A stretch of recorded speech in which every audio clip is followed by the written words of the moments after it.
Hello hello good evening गाइजहरू। अब हामी चाहिँ अहिले यो जेनजीको आन्दोलनपछि यसरी अब पूर्वको बोर्डर चाहिँ यसरी बन्द छ अनि यसरी अब हिँडाइ मच्चिएको छ। कहिलेसम्म हो यस्तो बन्द थाहा छैन। अब बन्द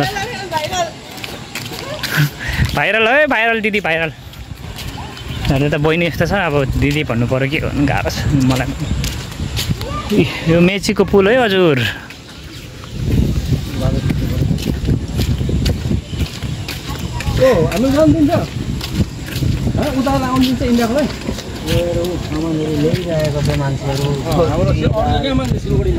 सिलगढीमा अड्केर बसेका छन् मान्छेहरू।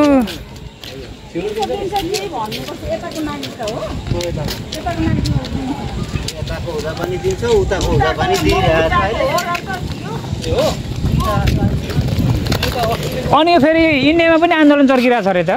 इन्डियामा पनि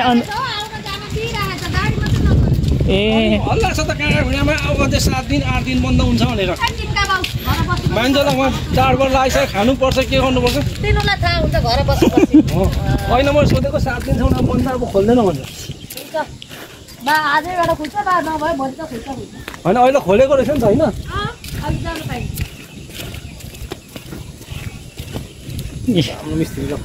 नेपालको सिमाना चाहिँ यो चाहिँ इन्डियाको